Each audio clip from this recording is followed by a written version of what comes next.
We provide you the platform to turn your dreams into reality. Give wings to your aspirations with KR Mangalam University.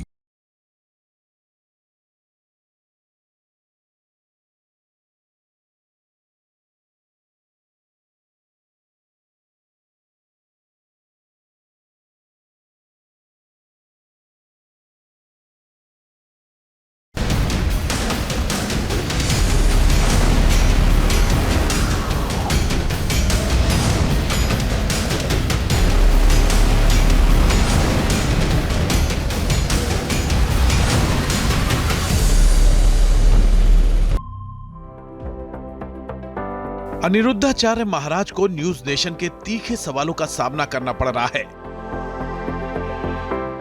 अब तक उन्होंने बताया कि समाज कैसे चरित्रवान बनेगा और क्यों लिव इन रिलेशनशिप से उन्हें नफरत है।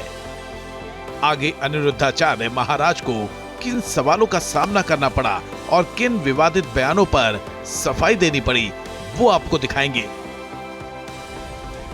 लेकिन उससे पहले हम आपको बता दें क्यों ये कथावाचक अक्सर अपने बयानों को लेकर सोशल मीडिया से लेकर टीवी की दुनिया तक छाए रहते हैं। अनिरुद्धाचार्य महाराज सनातन के प्रचार प्रसार और धर्म कर्म के कामकाज के लिए जितने मशहूर हैं, उतने ही उनके वीडियो सोशल मीडिया पर भी वायरल होते हैं। अनिरुद्धाचार्य ऐसे कथावाचक हैं जिनके वीडियो का इस्तेमाल कर रील्स और मीम्स खूब बनाए जाते हैं।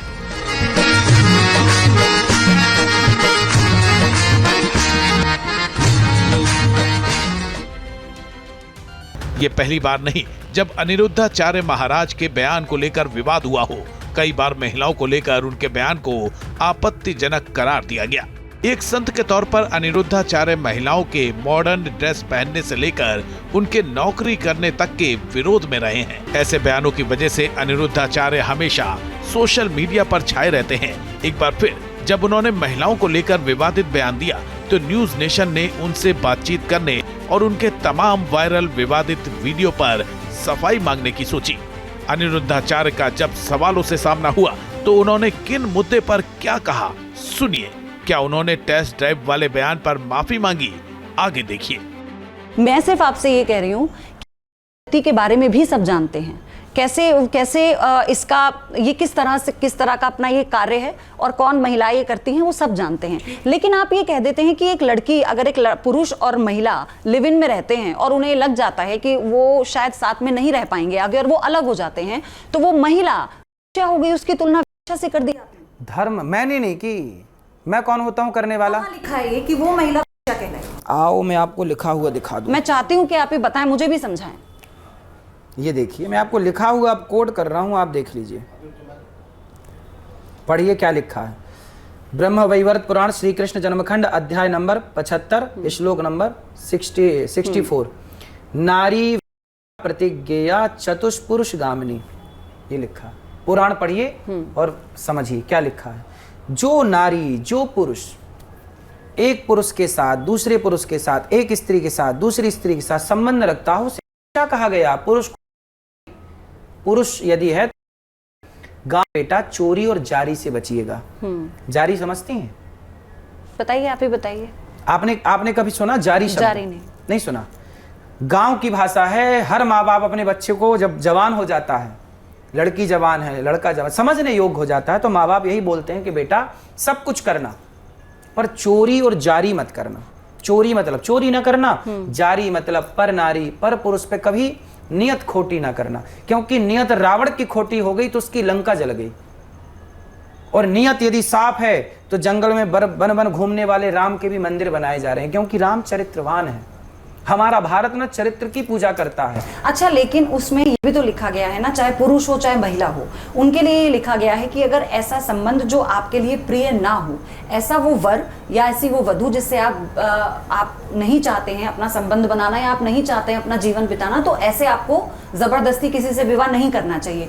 तो ये तो एक तरह का अवसर हुआ ना कि अगर आपको लगता है कि आपको लगा कि आप साथ में रह सकते हैं, लेकिन जब आप साथ में आए और आपने रहकर देखा तो आपको लगा आप नहीं रह सकते, तो आपने कहा ठीक है भाई आप शादी करें, आप तलाक लें। उससे बेहतर नहीं है कि आप एक दूसरे को समझ लें और आपको लगता है कि हमारी नहीं निभेगी तो हम अलग हो जाते हैं। मैं यही तो कह रहा हूं मेरी बहन कि इन चीजों की जरूरत ही क्यों पड़े, लिव इन में रहने की जरूरत ही क्यों पड़े। मैं आपको समाधान दे रहा हूं ना, मैं समाज को समाधान भी दे सकता हूं कि आपको लिव इन की जरूरत ही नहीं पड़ेगी और आपके रिश्ते। दो बातें आपको सुननी पड़ेंगी, समय हो तो मैं सुना दूं। नहीं प्लीज बताइए। पहली बात तो हर माँ बाप को जैसी बहू आप चाहती हो वैसी बेटी डिजाइन करना सीखो, और जैसा दामाद चाहते हो वैसा बेटे को बनाना सीखो।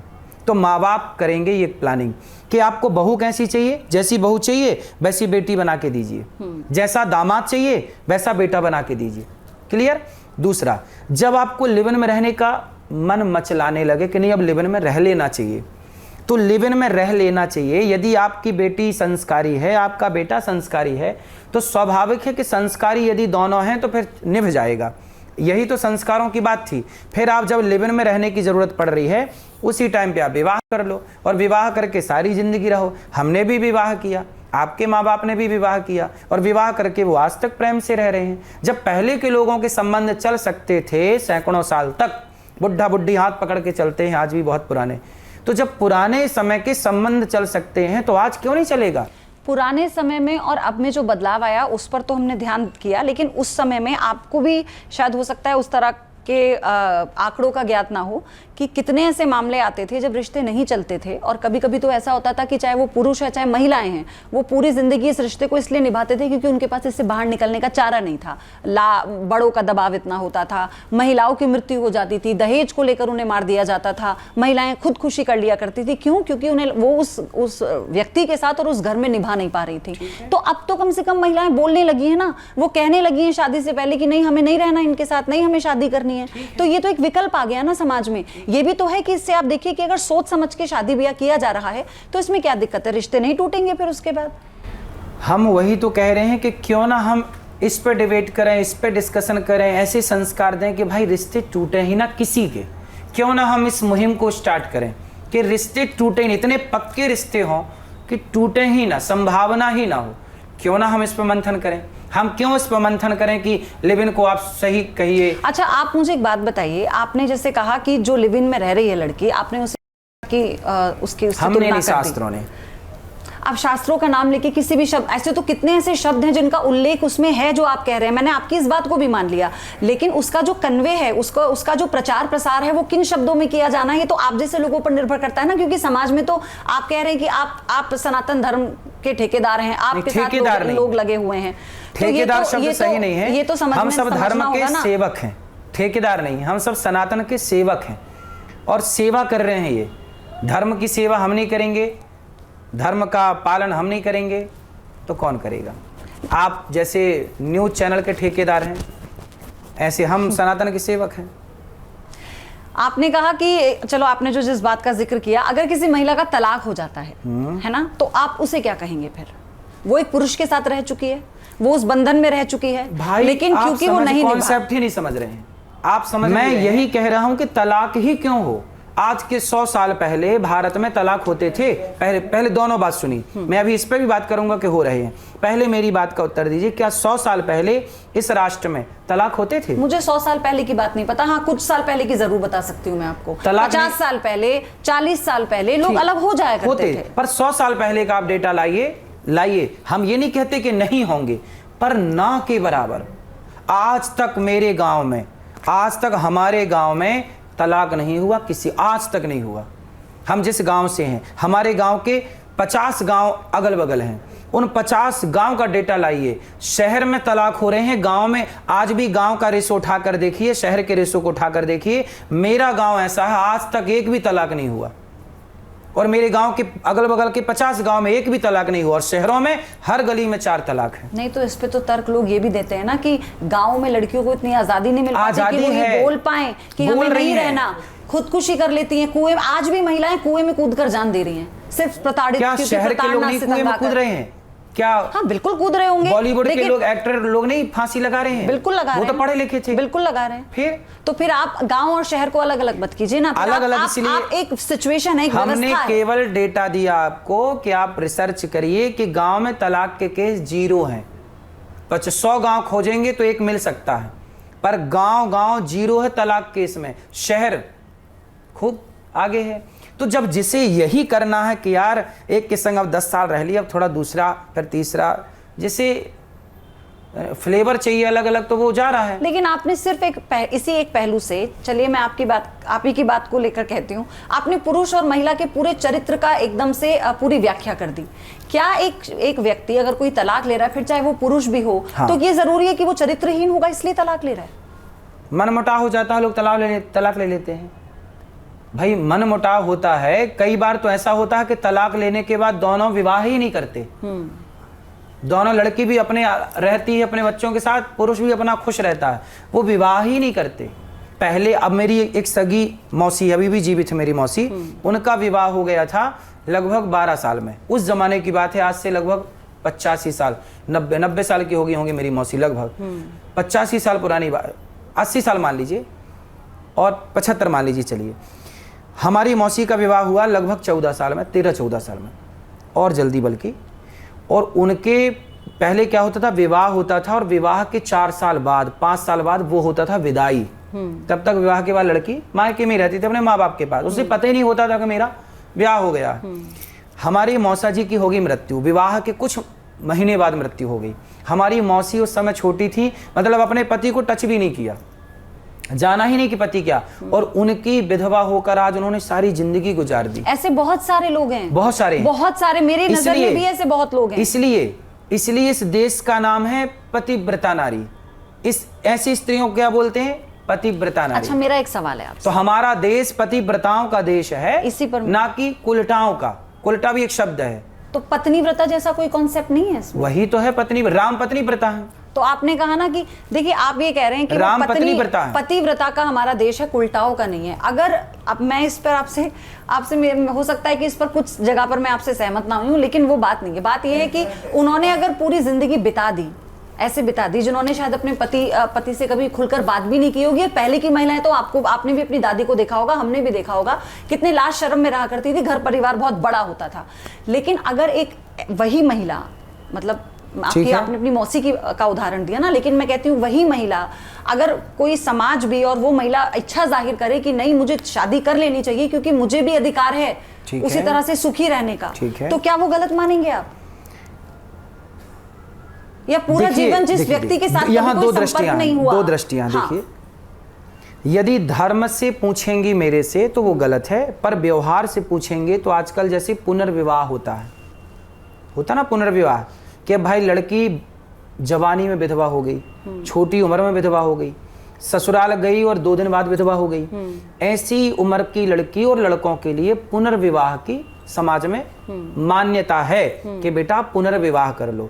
पर ये सामाजिक मान्यता, मैं इसे गलत नहीं कह रहा हूं, आप पुनर्विवाह कर लीजिए, सामाजिक मान्यता है, लेकिन जब आप इसे धर्म से फिर पूछेंगे तो धर्म इसकी इजाजत नहीं देगा। तो धर्म को यदि आपको फॉलो करना है तो धर्म तो इजाजत नहीं देता, पर समाज इजाजत देती है कि भाई ये लड़की सारी जिंदगी कैसे रहेगी या ये लड़का सारी जिंदगी कैसे रहेगा, तो करा दो विवाह। तो ये समाज का आचरण हुआ, तो अच्छा आचरण हुआ। हाँ, तो 2 पक्ष हो गए ना बहन। समझो, यदि आप सामाजिक इन बातों को कह रही हैं तब तो सामाजिक हिसाब से ठीक है, पर धर्म के हिसाब से पूछ रही हैं तो अभी भी गलत है। धर्म इसकी इजाजत नहीं देता।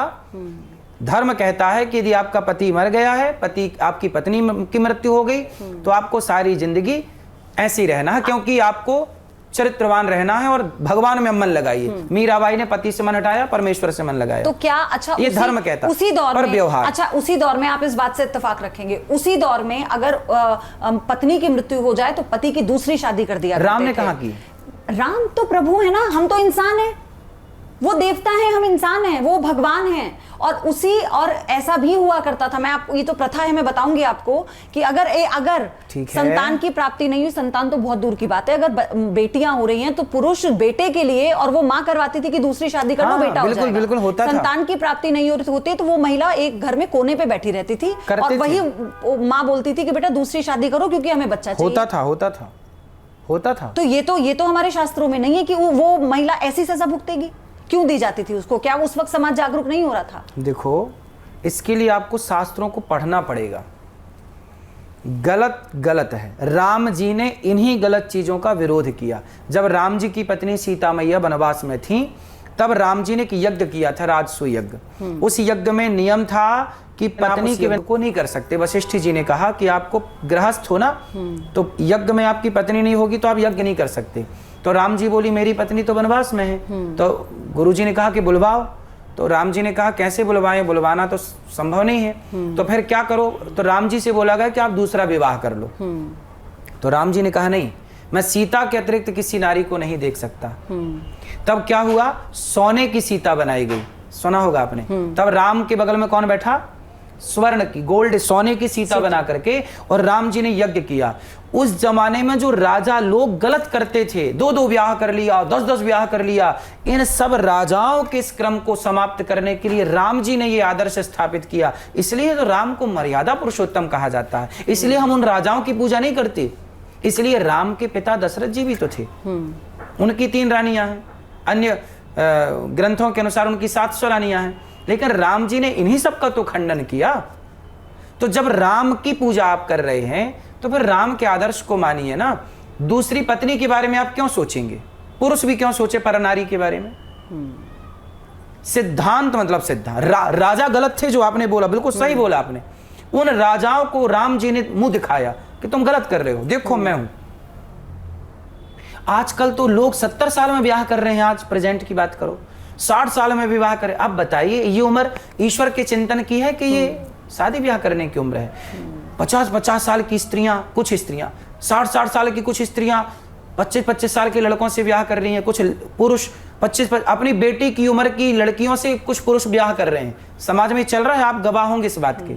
आपकी बेटी की उम्र के पत्नी ले आए, ये धर्म है? मतलब कुल मिला के आपको केवल भोग भोगना है। अच्छा, पहले भी तो पहले भी बिल्कुल, और पहले भी ये होता था कि छोटी उम्र की लड़कियों की शादी बड़े उम्र के पुरुषों से हो जाया करती थी। क्यों? गलत था ना। मैं सबका इस गलत का विरोधी हूं, और हमारे शास्त्रों में इनका कहीं पक्ष नहीं है। अच्छा, हमारे इतिहास में विधवा का पुनर्विवाह, सती प्रथा खत्म हुई, इसके लिए बड़ा आंदोलन था।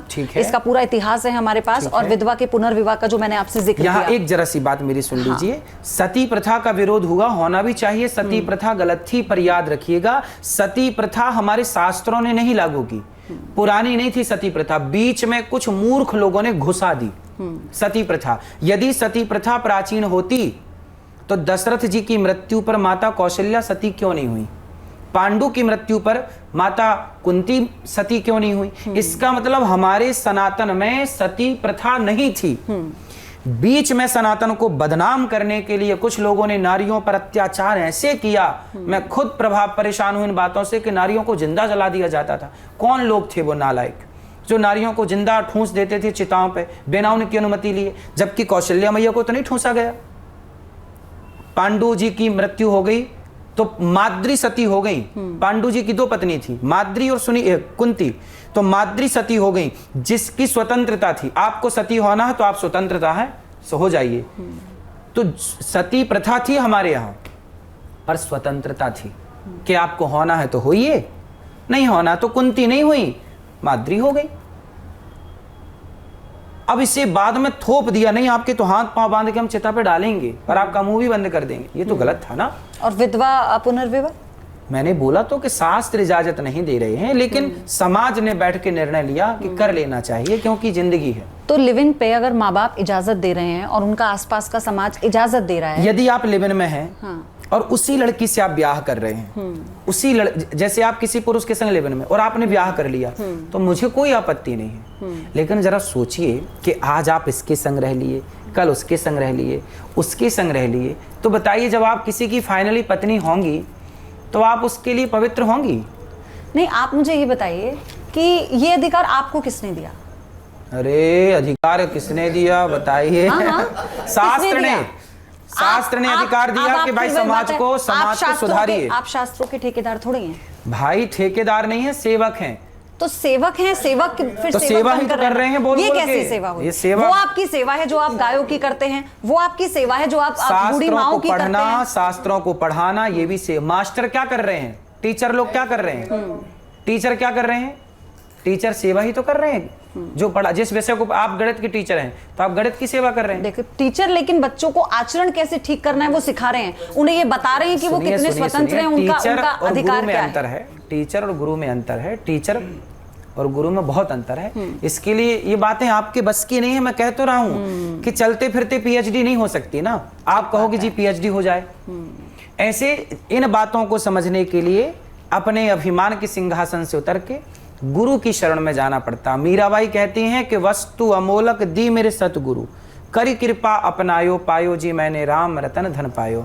तो गुरु के पास बैठेंगे, समझेंगे, तब ये शास्त्रों का निष्कर्ष निकाल पाएंगे। यूं चलते फिरते आपको शास्त्रों का बोध नहीं हो सकता। नहीं, शास्त्रों के डीप में या शास्त्रों के अध्ययन पर तो मैं जा ही नहीं रही हूँ। तो मैं जाओ, तो सिर्फ ये कह रही हूँ, जब तक जाओगे नहीं तो आपके प्रश्नों के उत्तर नहीं मिलेंगे। मैं तो आपसे ये कह रही हूँ कि आपने कहा ना कि मैं सेवक हूँ, मैं सेवा कर रहा हूँ, तो आप ही की भाषा पे और आप ही के शब्दों के चयन पे बवाल क्यों होता है? फिर इतने सेवक, इतने संत हैं जो इतनी अच्छी अच्छी बातें सिखा रहे हैं। प्रेमानंद जी के बयान को लेकर भी विवाद हुआ, लेकिन उनका पूरा बयान विस्तार से आया तो लोगों ने उस बयान का भी खंडन किया कि नहीं, इसको गलत तरीके से प्रस्तुत किया गया। तो ऐसा क्यों है कि आप ही के बयान को लेकर लोगों में रोष है, महिलाओं में रोष है, राजनीतिक नेता इस पर टिप्पणी कर रहे हैं? चोर को चोर कहोगे तो बुरा लगेगा। बस आप चोर को चोर कह देंगे तो चोर ही बुरा मानेगा, जो चोर नहीं है वो बुरा नहीं मानेंगे। तो बहुत सारे लोगों ने इस बात का सपोर्ट किया जो हमने कहा कि लिव इन में रहना गलत है। अब जो विरोध किए तो चोर को चोर कहोगे तो बुरा लगेगा। आप कह रहे थे कि सबको साथ लेने की बात आप कर रहे थे, आप समाज में एकता की बात कर रहे थे। आपका बहुत पुराना वीडियो था अखिलेश यादव के साथ जो हाल ही में वायरल हो रहा था, उसमें उन्होंने कहा कि अब हमारे रास्ते, इसलिए हमारे रास्ते अलग है। वो विवाद क्या था, जरा मैं चाह रही हूँ आप समझाएं, क्योंकि हालांकि वो वीडियो मैंने देखा। वो विवाद ही नहीं है, वो कोई विवाद नहीं है। उनके रास्ते अलग, हमारे रास्ते अलग। उन्होंने कहा पता नहीं, अब ये सवाल उनसे पूछिए कि कौन से रास्ते। नहीं, मैं इसलिए थोड़ा आश्चर्य में थी कि सिर्फ कृष्ण भगवान का उन्होंने आपसे नाम पूछा पहला, और उस पर आपने थोड़ा सोचा और आपने थोड़ा बताया, और उसके बाद उन्होंने आपके शायद कंधे पर हाथ रखा ना, फिर बोले कि चलिए कोई बात नहीं, आपके रास्ते अलग, हमारे रास्ते। तो ऐसा क्या था? कोई कुछ पुराना भी विवाद था क्या? कोई पुरानी बातचीत? हमारी तो पहली मुलाकात थी, वो तो हमें जानते ही नहीं। देखो नेता है बड़े, वो सामान्य व्यक्ति को थोड़ी जानते हैं, हमें थोड़ी जानते हैं। वो आप सामान्य कहाँ है आचार्य? अरे भगवान, हम घर घर में आपके प्रवचन चल रहे हैं, लोग हम मैं देख रही सामान्य हूं व्यक्ति हैं, वो नेता हैं इतने बड़े, मुख्यमंत्री रह चुके हैं, वो हमें क्यों जानेंगे? हम तो रास्ते में मिल गए उनको। हम रास्ते में जा रहे थे कथा सुनाने, तो गाड़ी से थोड़ा मन हुआ कि उतर के पैदल चले, तो हम पैदल जा रहे थे तो उनका काफिला निकला तो वो भी उतर गए और यहाँ भेंट हो गई। वरना हमारी और उनकी कोई पहचान तो उसके बाद कभी दोबारा कोई बातचीत या भेंट हुई आपकी? नहीं, कोई भेंट नहीं हुई। हमारी कोई पहचान नहीं है उनसे, हमारी नेताओं से कोई पहचान नहीं। हम सरपंच तक हम नहीं जानते कि यहाँ के सरपंच कौन है और विधायक कौन है। हम कोई नेता सरपंच को नहीं जानते, विधायक को नहीं जानते, तो इतने बड़े नेता कौन को जानेंगे? पार्षद कौन है हमें ये नहीं पता। हम तो पार्षद लेवल के लोगों को भी नहीं जानते, तो इतने बड़े मुख्यमंत्री को हम कैसे जानेंगे? अच्छा, तो फिर क्या सोचते हैं आप उनके बारे में, अखिलेश यादव के बारे में? जब उन्होंने ऐसा कहा तो हम भगवान के बारे में सोचें, किसी नेता के बारे में क्यों सोचें? अच्छा, कौन है आपका पसंदीदा नेता? वैसे नेता सभी अच्छे हैं, अपनी अपनी जगह सब काम कर रहे हैं, कोई नेता बुरा थोड़ी होता है। अभी तो आप कह रहे थे उनको ज्ञान नहीं है, शरण में जाएं। हाँ, तो नेता ज्ञान तो नहीं होता ना। धर्म का ज्ञान तो है ही नहीं ना। धर्म का ज्ञान तो नेताओं को नहीं होता, क्योंकि वो सत्संग करते नहीं। जो सत्संग करते हैं उनको ज्ञान है, कुछ नेताओं को ज्ञान है, कुछ नेताओं को नहीं है। अच्छा, तो ऐसे भी नेता हैं जो आपसे आकर कह रहे हैं कि आप ठीक कह रहे हैं, जो आपने कहा वो ठीक है, ऐसा है? हुआ कभी? हमें नेताओं से सर्टिफिकेट नहीं लेना, कौन ठीक कह रहा कौन गलत कह रहा। हमें पता है कि समाज में हमने जिनको कहा उन तक बात पहुंच गई। इसके लिए तो आपने अपने जितने भी अभी तक बयान दिए हैं, उनमें से ऐसे किसी बयान पे है कि आपको खेद हो और आपको लगे कि नहीं, मुझे ये नहीं कहना चाहिए था, तो इसलिए मैं खेद व्यक्त करता हूं? मतलब मैं चाहती हूं कि आप इस बात को भी स्पष्ट कर दें हमारे दर्शकों को भी। कुछ बातें ऐसी हैं कि जब जहां गलती होती है तो वहां हम गलती स्वीकार करते हैं, जहां गलती नहीं होती वहां क्या स्वीकार? जैसे अब आप बताइए कौन सा सुनना है? जैसे आपने उस एक वो महिलाओं को लेकर वो बयान दिया था कि महिलाओं के लिए जो मुसीबत है वो उनकी खूबसूरती ही है। वो तो देखो वही फिर बात बोलेंगे कि इसके लिए आपको लोगों को सत्संग करना पड़ेगा, पढ़ना पड़ेगा। आचार्य जी, पूरी दुनिया एक पैमाने पे आप नहीं, सारी उंगलियां एक सी नहीं होती हैं, आपको स्पष्ट करना होगा कि हमारे भाव को समझने के लिए आपने अभी माँ का उदाहरण मेरे को दिया था, जब आपने कहा था ना, जब आप हमारे स्टूडियो में भी कई बार आए, उस वक्त भी आपने उदाहरण दिया था कि बच्चा जब माँ से भोजन मांगता है तो वो जो क्या, वो पानी भी कहता है तो वो भोजन को भी पानी कहता है ना, ऐसे कहता है, मम कहता है कि मम पिला दो मुझे। पानी पिला दो मुझे। तो ये जो दुनिया में जितने भी लोग हैं, ये सब तो शास्त्रों का अध्ययन नहीं कर पाएंगे उस तरह से। इसलिए सत्संग करें, संतों की बात में अगर आप सुनें। फिर ऐसी भाषा बोलेंगे तो वो कैसे आएंगे आपके पास? भाई ऐसी भाषा से सुधर रहा समाज तो बिल्कुल सुधार भाई होगा। अगर आप डंडा लेकर ही बैठ जाएंगे तो लोग डर के मारे अंदर ही नहीं आएंगे। मास्टर पहले डंडा लेके ही पढ़ाते थे, अब नहीं है डंडा की परंपरा। वरना पहले हमारे टीचर जी ने हमें 8 डंडा मारना था, एक गलती होने पर 4 डंडा, इसमें 4 फिक्स थे, 8 डंडे, तब हम लोग पढ़े हैं। तो आप, अच्छा मैं फिर आपसे वाली बात कह रही हूँ, क्योंकि मैंने आपका खेत वाला वीडियो हमने खूब चलाया, हमने बताया, आप ये नहीं कह सकते कि किसी ने कोई एक पक्ष सुना। आपने वाली बात, ठीक है, आपने मुंह मारने वाली बात, ठीक है, सुंदरता वाली बात, लिव इन वाली बात जो उससे जुड़ी हुई है, तो क्या आपने जिस तरह की भाषा का इस्तेमाल किया, आपने जिन शब्दों का इस्तेमाल किया, या जिन लोगों को, जिन महिलाओं को इसे लेकर बुरा लगा, क्योंकि जो महिलाएं ये कहती थी कि नहीं, मैंने ऐसे लोग भी देखे हैं जो ये कहते थे कि नहीं वो इतने युवा हैं और ऐसे उसमें वो इतना सत्संग कर रहे हैं, लोगों को जागरूक कर रहे हैं, आज उनकी सोच बदल गई कि तो ऐसी भाषा का इस्तेमाल कर रहे हैं। क्या कहना चाहते हैं आप? सोच क्या बदल गई? मतलब आपको हम कह रहे हैं कि चरित्रवान बनिए तो उसमें सोच बदल गई। अरे चरित्रवान बनिए, ये आपके लिए हितकर है, समाज के लिए हितकर है। यही मैंने तब कहा था, यही अब कह रहा हूं। इस मुद्दे पर केवल चरित्रवान बनाना है समाज को। चरित्रवान बनिए, जिससे लिव-इन में रहते हैं उससे विवाह करेंगे तो ठीक है, पर आप लिव-इन में 1 के संग, 2 के संग, 4 के संग रहेंगे, वहां आप गलत हैं। मैंने पूरा विस्तार से सब कुछ आपको बताया। अब भूख लगी है, अपने किसी खाने बयान दीजिए। पर आप माफी मांगना चाहते हैं? अभी कोई ऐसा बयान नहीं है जिस पर माफी मांगी जाए। अभी समाज के हित के लिए सब बोला गया है, तो जिससे समाज का हित हो वो सही है। जिसके लिए माफी मांगनी चाहिए थी वो माफी मांग चुके हैं। अभी जो बोला गया है केवल इसलिए कि आप चरित्रवान बने, आपकी बेटी, आपका बेटा, समाज चरित्रवान होगा तो हम रामचरित्र सुनबे को रसिया। चरित्रवान राम के देश में रहते हैं, इसलिए हमें चरित्रहीन नहीं होना चाहिए। राधे राधे। बहुत बहुत धन्यवाद आपका न्यूज नेशन के साथ जुड़ने के लिए। थैंक यू, बने रहिए हमारे साथ। Thank you.